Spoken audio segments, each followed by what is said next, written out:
So another discussion type video today, and this time it's a touchy subject, at least for people like me in India who are gamers.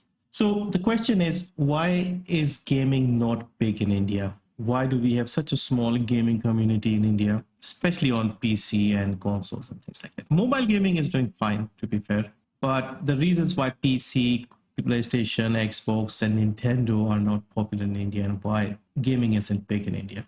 So first and foremost, the gaming demographic in India is sort of similar to most other places in that, I mean, younger people, teens, preteens, and maybe kids in their early 20s are the ones who are most interested. So single people without responsibilities. Now, in Western countries and first world countries, developed countries, gaming is also more mainstream, like people casually play games. Older people play games as well.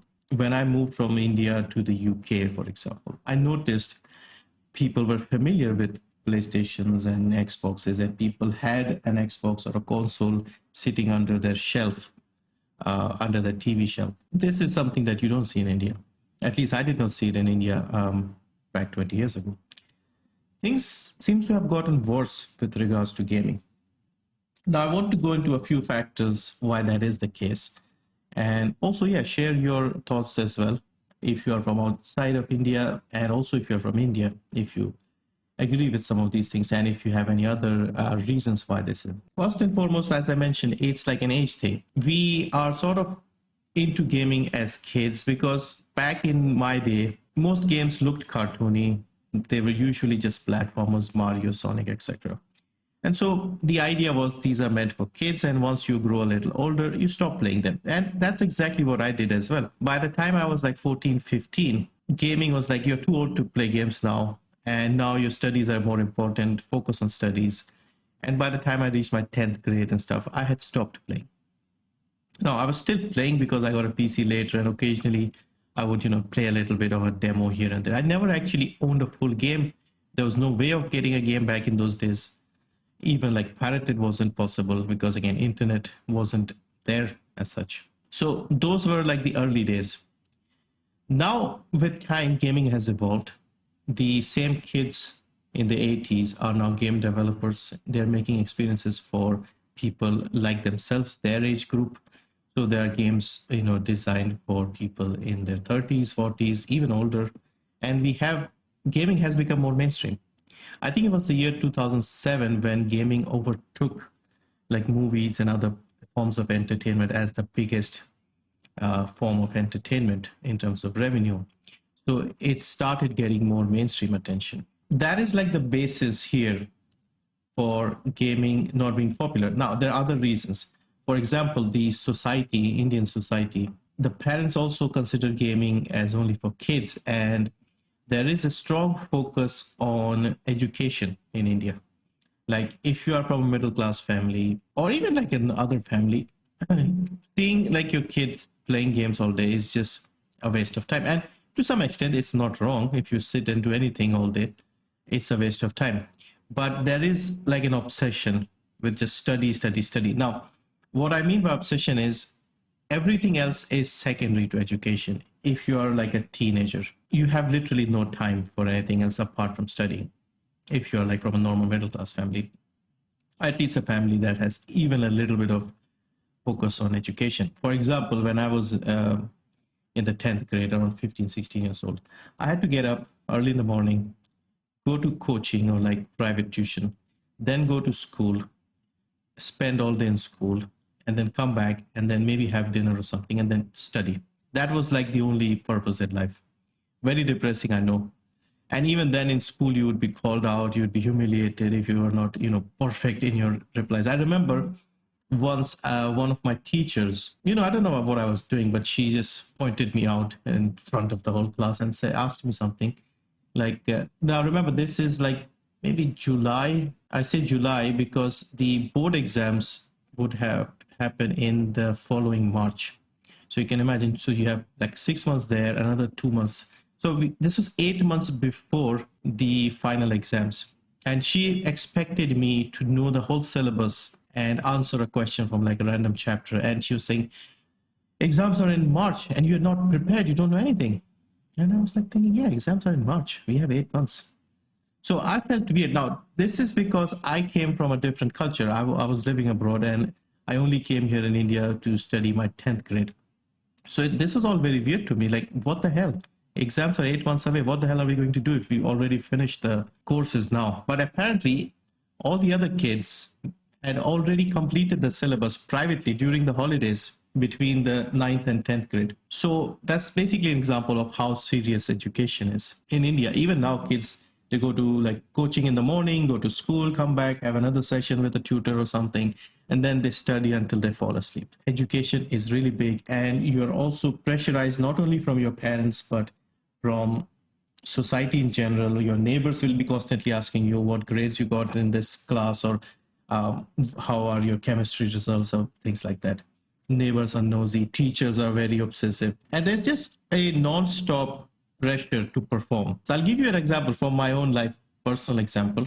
I was in the third grade, and I got 99 out of 100 in my maths paper, one of the papers. And I came home excited, showed it to my dad. Look, I got 99 out of 100. And he looked at it and said, well done, keep it up. Next time, try to get 100. So basically, they're like big corporate executives who are never happy. They'll never give you a bonus, and they expect more work out of you. That's basically the mentality of parents and teachers here in India. Like, I never got like a appreciation from any teachers or any, even like my parents were like, okay, maybe they would gift me something, but it wasn't like nothing that stood out or like made you happy. I remember once in class, I was just sort of, there some results were out, and the English teacher had given an assignment or something, and the results were out. She was handing out the assignments, and she was just sort of talking about like who did well and who did what, and I wasn't even paying attention. I was just looking around and doing something, and she said, and you know who did the best? She told my name, and I was like, shocked, me, really? And so those were so rare occasions when your teachers praised you, or you were acknowledged for being good at something. Very rare examples of that. So it's funny because, yeah, I remember these few occasions in life. So anyway, the point of all this is education is very important. If you are like a teenager, early 20s, it's the most important thing. That nothing else matters. If you are caught doing anything else, you are in trouble. And this goes for like even watching cricket or something, because India is obsessed with cricket. Maybe they'll allow it. If I remember, like the only cricket match I watched completely, like a test match, was like I had 4 days between my 11th grade final exams and like the 12th grade starting, like a 4 day gap. And coincidentally, the test match was on that exact day, or exact 4 days, and it ended in like 3 or 4 days.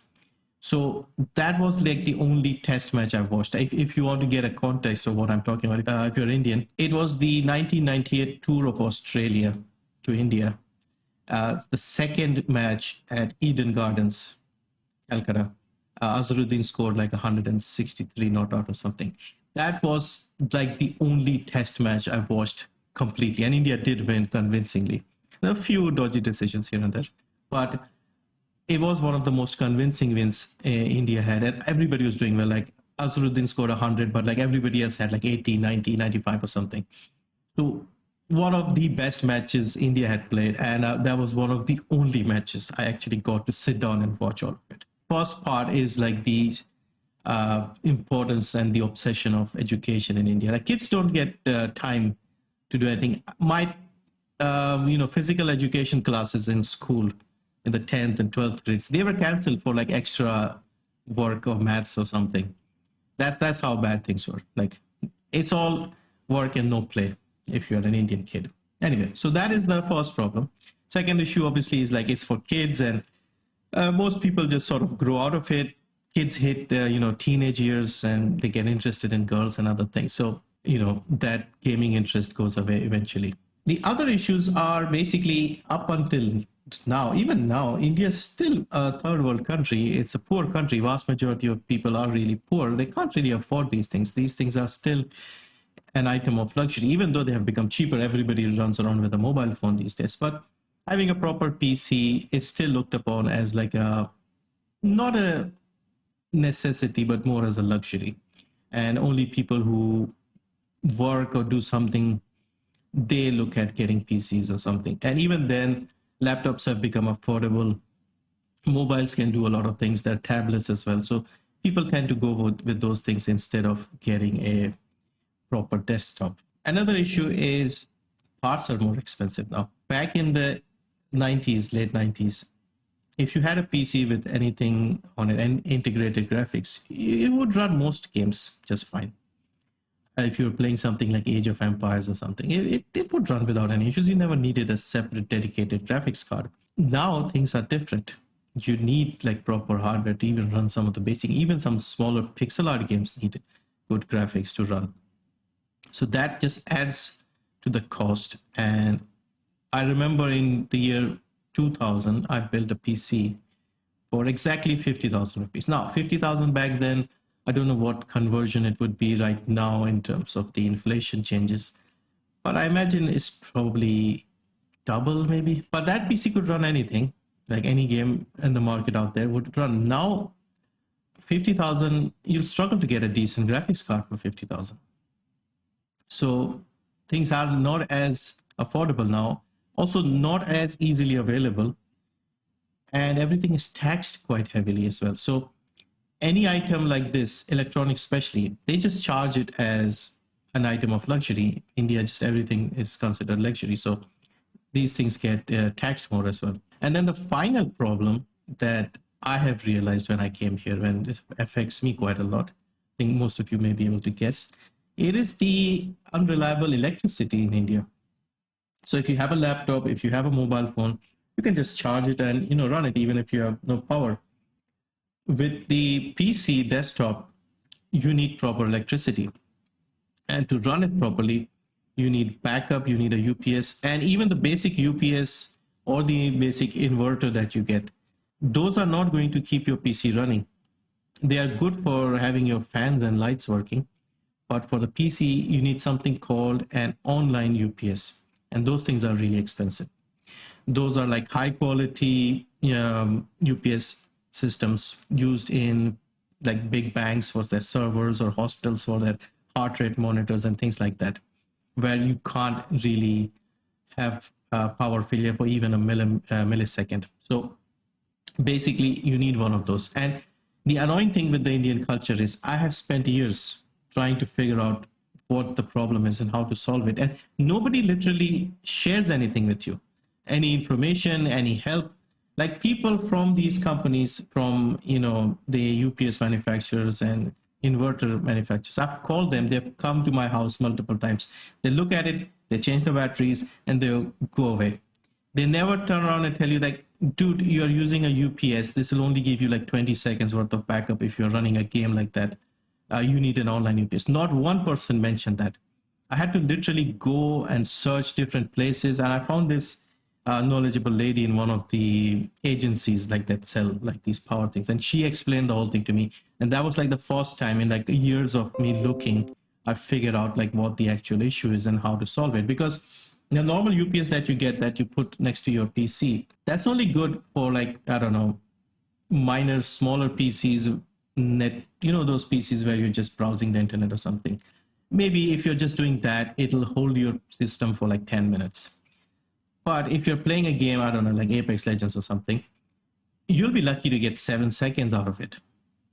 So those are not designed for that. When they say this can hold a gaming PC for, they assume that your gaming PC has a 200-watt power supply.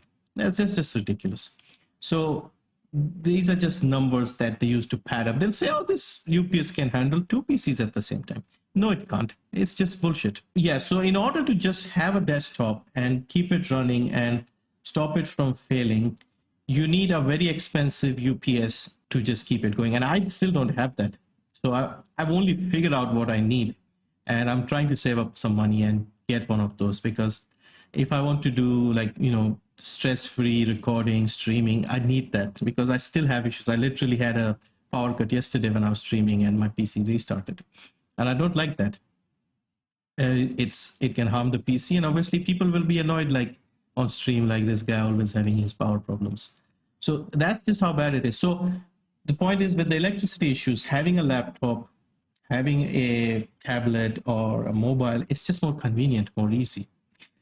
And also another thing I forgot to mention, this relates to the first point of the obsession with education and stuff. Gaming related stuff like a gaming PC, a graphics card, or a console, for example, parents will never buy that because those are just for gaming. But a lot of kids, what they do in India is convince their parents that I need this laptop for my school stuff and stuff. And to be fair, they need it. They're not just lying, but they tend to try to get something that's decent for gaming as well. And that's like the one way they can sneak in and get like a half decent gaming laptop or something. It's convenient, they can move around, and they can also play games. I remember I had an old PC in the UK back in the late 2000s, and my sister was coming to study in the UK. So I bought her like a laptop because she was obviously going to stay in like a small room or something. And I tried to get like a high-end laptop that could even play games. Even though it wasn't for me and I wasn't planning on using it, I still looked and got something that would have a really good GPU and that could run games as well.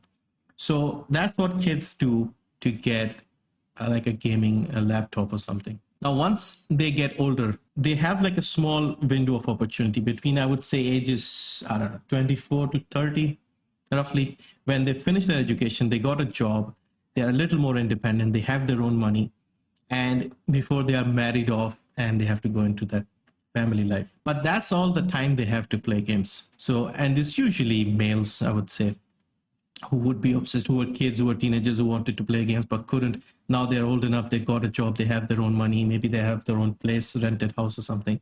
Now they can get a proper desktop and play. So it's really a very narrow window. And then they have kids and then family and wife and, family to worry about. And then again, they don't have time to play games. So that's why the gaming scene in India is very... Now, of course, this will change with time as people, younger generations grow up and gaming becomes more normal. Like, look at the anime culture, for example. I'm almost 40 years old. I never watched an anime. I don't know anything about anime. But I realized that anime is very popular now. Even on my Discord, the guys are asking me they wanted an anime channel. So I said, okay, I'll make one, but I have no idea. I can't contribute. So they chat about stuff. Yeah, 20 years ago, this wasn't a thing when I was a teenager. So if anime becomes popular, then I suppose gaming will also get mainstream when these anime-loving kids grow up and become parents and stuff. Hopefully they're gamers as well. And so it'll take a generation or two. And of course, stable power would be needed and lower taxes and things like that. But anyway, this was another discussion that I often sort of regret, like growing up in the wrong place at the wrong time, I guess, because I'm a weirdo by most standards, like playing games and stuff. I was more normal in my teens and like early 20s, watching cricket and wasting time on cricket stuff. Anyway, hope that was enlightening. Thank you for watching and catch you in the next one.